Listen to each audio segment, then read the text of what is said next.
আমি অভিশাপ দিচ্ছি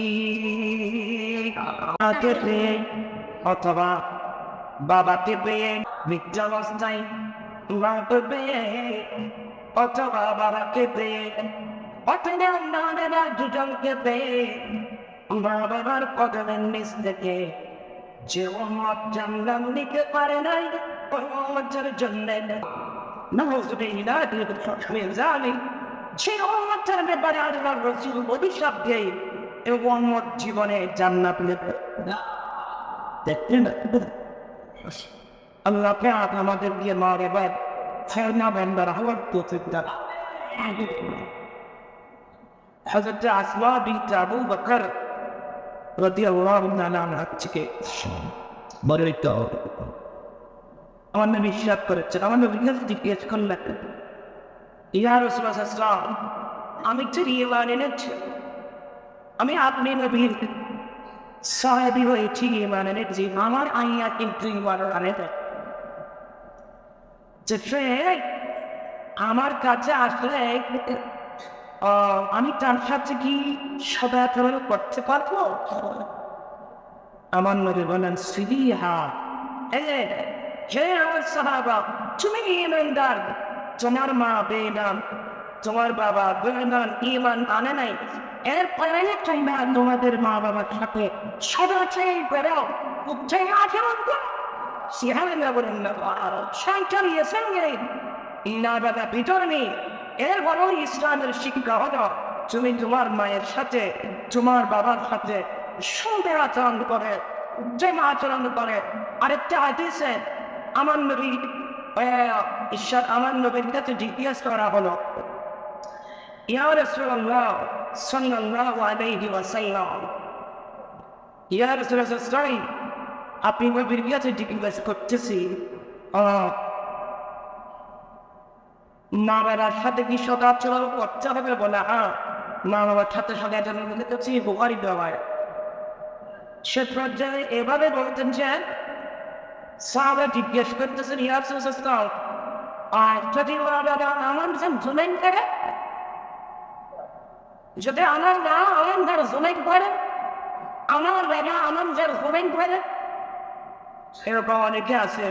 আমাকে বলেছেন অনেক ভাইরা আমার মা বাবার সব কন্যা সম্পত্তি আমার বোনকে দিয়ে দিয়েছে, অথবা আমার আরেক ভাইকে দিয়ে দিয়েছে। এখন এর বড় এই মা বাবার সাথে গিয়ে আমাকে সুন্দর আচরণ করতে হবে। মা বাবা আদেশ নিষেধ কি মানতে হবে চলতে।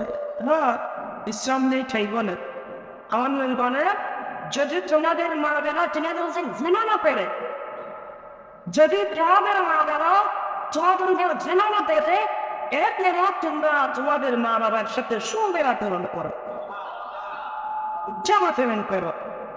তুমি কি সম্পদ দেয় নাই সেজন্য তুমি সুন্দর আচরণ করবে না, তাহলে বোঝা যাচ্ছে তুমি মা বাবার সাথে সেই ধর আচরণ করবে যে সম্পদের কারণে। ঠিক কিনা? সম্পদের মনে পড়ে এরকম হয় না, সকলের যেদিকে যাক না কেন এটা তোমার পিছনে। হ্যাঁ, তোমার মা বাবা তোমার ওয়েলসমেন্ট করলে তার তার অবশ্যই আল্লাহর কাছে জবাব দিতে পারতে হবে। সমস্ত সন্তান মা বাবার জন্য একশো। কোন সন্তানকে বেশি মহব্বত করবে, কোন সন্তানকে কম মহব্বত করবো, একজনকে মহব্বত করবো আরেকজনকে ঘৃণা করবো, এই ধরনের শিক্ষা ইসলাম দেয় নাই। ইসলাম দিয়েছে তোমার সন্তান সুখিত হবেন হোক, তোমার সন্তান নেন্দা হোক, অল্টে হোক, তোমার সন্তান পেশায় হোক, তোমার সন্তান গরিব হোক, সমস্ত সন্তানকে সমানভাবে দেখতে হবে। এটা তোমার উপর সন্তানের মা বাবার উপর এটা সন্তানের বিজ্ঞান। সন্তানকে সুন্দরভাবে লালন পালন করতে হবে। ইসলাম ওটাদের শিক্ষা দিতে হবে, ধর্মীয় শিক্ষায় শিক্ষিত করতে হবে। ধর্মীয় শিক্ষায় মানে সবাইকে তো আমি বাদ করার জন্য বলতেছি না, অন্তত কোরআন শরীফটা শুদ্ধ করে তিলাওয়াত করাতে হবে। এটা মা বাবার দায়িত্ব, ঠিক না? কোনে মা বাবা কিয়ামতের দিন সন্তানের সঙ্গে গর্জিত হতে হবে।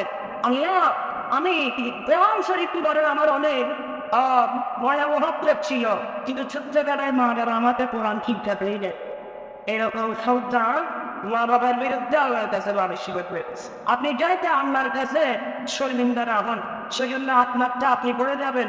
সমাজে সন্তানকে সমান ছুটে দেখবেন এবং সন্তানকে ধর্মীয় শিক্ষায় শিক্ষিত করবেন যাতে নামাজ খানাও ঠিকভাবে পড়তে পারে, ওরাও তিলাওয়াত করতে পারে।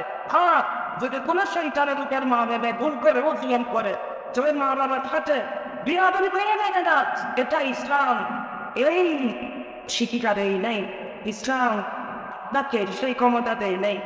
মা বাবা জুয়েল করলেন মা বাবার সাথে সুন্দর আচরণ করার আপনি যে সমস্ত সন্তান মা বাবার সাথে বিয়াদবি করতেছে এগুলো জাহান্নামী সন্তান, এগুলো জাহান্নামী।